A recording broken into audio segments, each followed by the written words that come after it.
Hello and welcome to Miss Hannah Loves Grammar. In this video I'll be sharing a top band full marks answer to paper 1 question 3, concentrating on structure, and as I guide you through that model answer I'll be sharing how it got those marks, what kinds of prompt questions you should be asking yourself in the exam, and how best to use that 11 to 12 minutes that you have of writing time to ensure that you also do really well. So this is the question. It usually involves considering the whole source, and in this particular example, the text is taken from the beginning of the novel. It's important for you to realise that sometimes the clues are in the question itself, and actually knowing whereabouts in the novel or the text the extract is from can be quite a useful thing that you can use in your response later. Now, the standard question for question 3 is, how has the writer structured the text to interest you? And there are 3 prompt bullet points. What the writer focuses your attention on at the start of the source, how and why the writer changes focus as the source develops, and any other structural features you've noticed that you're interested in.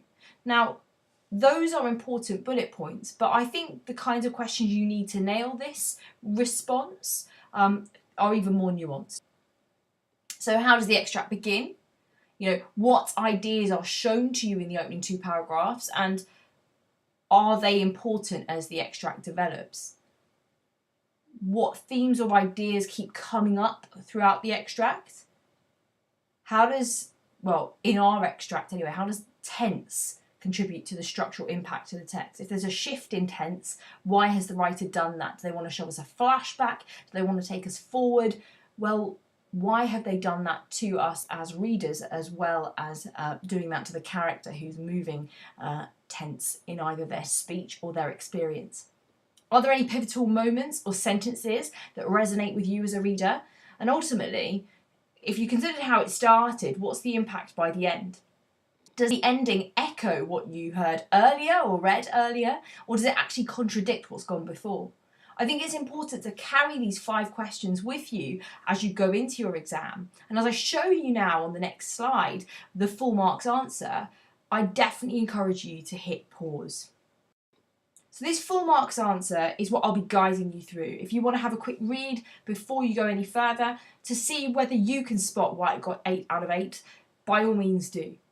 But if not, I'll be reading it paragraph by paragraph and sharing exactly why the examiner decided it deserved the top band for perceptive and judicious use of evidence and textual detail alongside their structural understanding and evaluation. So, how did it get the marks? Moss begins by introducing the protagonist of the novel, Alice, with a simple sentence.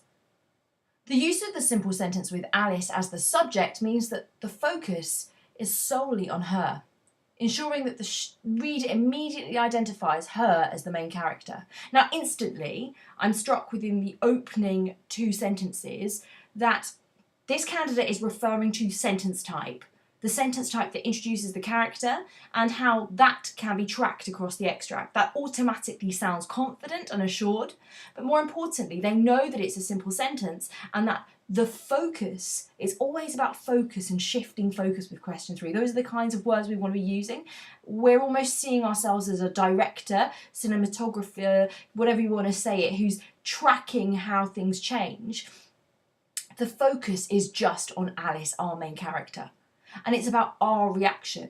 I like the use of the adverb in their response. Focus is solely on Alice, because it reflects that our candidate is evaluating the effectiveness of the simple sentence and its position at the start of the extract to focus our mind as readers.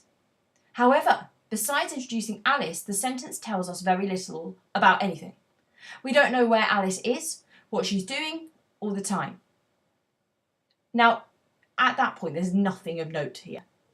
However, I love this last sentence in their opening paragraph. This deliberate lack of information means the reader is forced to read on to find out more about the situation. Now, to say you need to read on to find out more isn't particularly interesting, but the fact that they're commenting on withholding, there's a deliberate lack of information, shows that this candidate is reflecting the question because it's ultimately asking you, how is this writing structured to interest you? So they are trying to grapple with this, and they definitely hit the first bullet point about discussing the opening. So let's move on. This is their continuation about how changes are tracked and shifting across the text as a whole. In paragraph 7, there is a shift in tense, and the narrator tells us that in the days and weeks to come, Alice will look back at this moment and wonder how different things might have been if she'd played by the rules. Now, instantly, I am struck by how impressive it is that this candidate can identify quite quickly where the major shift happens for them as a reader. They say paragraph 7. They identify there's a shift in tense and narrator's comments. So it's interesting, they go on to say Moss's use of the omniscient third-person narrator means that the reader knows more than Alice does. Now, instantly, the comments about the omniscient third-person narrator shows that this candidate is really aware. The omniscient is the person who knows everything. And so they seem perceptive because they then prove it by telling us that we as readers are more empowered than Alice is. Now, they go on to say the reader knows that Alice's decision to stay is a mistake. It's proved by the student making it clear it's a mistake. And the evidence they've used, the textual details they're picking up with 3 short embedded quotes. They're not being language analysed, but these are important structural quotes. In the days and weeks to come, she'll wonder how different things might have been. We know we're playing with the hypothetical here. So this linking back all the time to how the structure shifts how a reader feels and the kinds of comment that we're taking. So in essence, by referring to this shift in tense and narrator and embedding so many short quotes from this precise paragraph, we know the candidate's track change and ultimately is a strong enough candidate to have chosen precise enough evidence to be able to explain how it's interested them. So the final paragraph for this candidate is them saying, finally, this extract has a cyclical structure, as the final paragraph focuses on the same things that the beginning paragraph focuses on. Now, I really like the fact they mention a cyclical structure. You may notice in many of the extracts from specimen papers in its opening few years, the opening of the extract or the text does in some way link or get revisited at the end. So it's worth looking for that. What's more impressive is after the colon, whether it's Alice drinking from her water bottle, the heat and the sound of insects, the details that this candidate has chosen have started to prove they are reflecting on the writer's possible intentions. And then they use the writer's name again. Moss has structured this piece of writing in this way deliberately to place emphasis on the fact that Alice is still doing exactly what she was doing at the beginning. So these choices of words from this candidate, whether it's deliberately to place emphasis and the fact they've recognised that it goes back to the beginning, are skillful choices under time conditions of language to ensure that they are communicating to the examiner, they get that the writer has intentions. And I think they're very knowing when they say, we know now from the previous paragraph, this is a mistake and Alice should stop what she's doing to go find her colleagues. Now, it's reflecting instantly that we know as readers, and then the impact is made clear in the very last sentence. Consequently, this ending makes the reader concerned for Alice.